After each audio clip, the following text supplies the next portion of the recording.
March 2020. The Dow drops 3,000 points in a single day. Hedge fund managers are on CNBC, faces pale, trying to explain the unexplainable. Portfolios that took decades to build are evaporating in hours. And while this happens, gold prices surge, up 8% in a week, up 25% for the year. It's not a coincidence, it's a pattern that repeats through every crash, every crisis, every moment the financial system starts to crack. But here's what nobody tells you. The reason isn't what you think it is. Because gold and stocks aren't enemies. They're not opposites. There's something much stranger than that. Let's start with what you already know, or think you know. Stocks go down, gold goes up. It's financial gospel. Every investor learns it.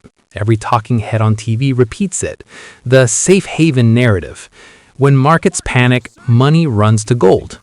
Simple story. Clean. Comforting even. But if you look at the actual data, the relationship is messy. Gold doesn't always rise when stocks fall. In 2008, during the initial crash, gold dropped 30% alongside stocks. In 2013, stocks rallied while gold had its worst year in 3 decades. The correlation isn't perfect. It's not even consistent. So what's actually happening? The answer requires us to understand something fundamental about how fear works in financial systems. Not the fear you feel watching your portfolio tank. The other kind, institutional fear. The kind that moves billions before you've even checked your phone. Here's the mechanism stripped down to its essentials. When stocks crash, investors don't just sell stocks. They sell everything. Bonds, real estate, commodities, crypto. They liquidate, convert to cash. This is called a flight of quality, which is a polite way of saying panic. In those initial moments, gold often falls too, because it's just another asset to dump for cash. But then something shifts. Central banks respond. They always do. They cut interest rates. They print money. They inject liquidity into the system. And this is where gold starts to move differently than everything else. Because gold has a unique property. It has no yield. It pays no dividend. It generates no cash flow. In normal times, this is a weakness. Why own an asset that just sits there when you could own stocks that grow or bonds that pay interest? But when interest rates drop towards zero, when bonds pay nothing, when cash itself is being devalued through money printing, suddenly gold's lack of yield stops mattering. The opportunity cost disappears. And gold's other properties, the ones that don't show up on a spreadsheet, start to dominate. Let's talk about those properties. Gold is no one's liability. This is critical. A stock is a claim on a company's future earnings. A bond is a promise to repay. Even a dollar is technically a liability of the Federal Reserve. They're all someone else's IOU. Gold is just gold. If the company goes bankrupt, your stock is worthless. If the government defaults, your bonds are worthless. If the central bank loses credibility, your currency is worthless. Gold doesn't have that problem. It exists independent of any institution's solvency. And when stocks are crashing, what's really happening is you're watching institutions lose credibility in real time. Companies miss earnings, banks teeter, governments scramble. The entire edifice of trust that holds the financial system together starts to wobble.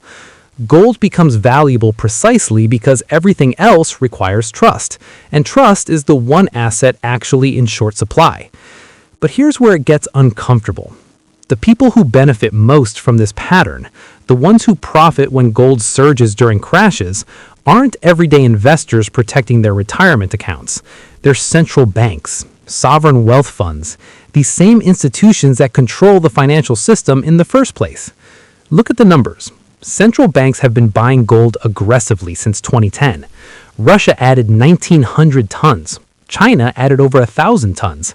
Even the Federal Reserve holds 8,133 tons, more than Germany, Italy, and France combined. Why?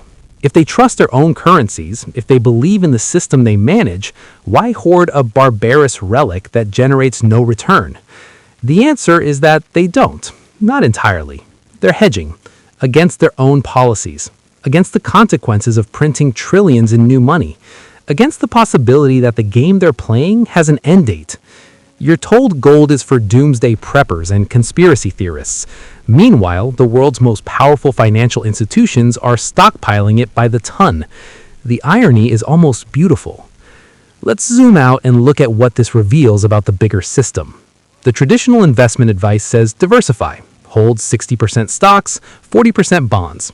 Rebalance annually. Stay the course. This worked for decades because stocks and bonds moved in opposite directions. When stocks fell, bonds rose. Your portfolio stayed stable. But that relationship broke. In 2022, stocks and bonds fell together. The 60-40 portfolio had its worst year in half a century. The diversification you paid for didn't diversify anything. Gold is supposed to be the alternative, the true diversifier, but including it creates a different problem. Gold can sit dormant for years, dead money, while stocks compound wealth around it.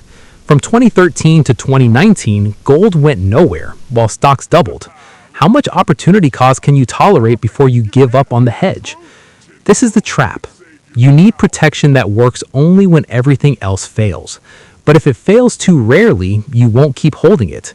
And if you don't hold it before the crisis, it won't help you during the crisis. The system almost seems designed to punish prudence. One more wrinkle. The gold that trades in markets today, most of it doesn't physically exist.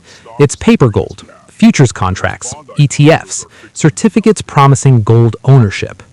Estimates suggest there are 100 ounces of paper gold claims for every ounce of physical gold in vaults. This works fine until it doesn't, until the crisis gets bad enough that everyone wants to convert their paper to metal. Then you discover the promises were always provisional. We saw hints of this in March 2020. Gold futures prices diverged from physical gold prices by the largest margin in history. Paper said one thing, reality said another. The gap eventually closed, but the moment revealed something. Even the safe haven has counterparty risk built into it. Nothing is actually safe. Everything is someone's promise. The question is just which promise you trust least. So why does gold rise when stocks fall?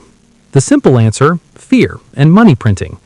The real answer, because we've built a financial system that requires constant growth, constant confidence, constant expansion. And when that system cracks, even slightly, money rushes toward the one asset that doesn't require belief in anything except itself. Gold rises not because it's valuable. It rises because everything else depends on trust, and trust is the most fragile commodity in existence. You can see it in the pattern. Every crisis, every crash, every moment the machinery wobbles, gold spikes, then settles, then waits for the next crack. It's not a hedge against catastrophe, it's a hedge against reality, against the moment when the collective delusion that underpins markets becomes impossible to maintain. And here's the question they don't want you asking. If the institutions that control the system are buying gold, what do they know that they're not telling you? What are they preparing for? The gold keeps piling up in vaults. The printing presses keep running. The pattern repeats. And we all pretend this is normal.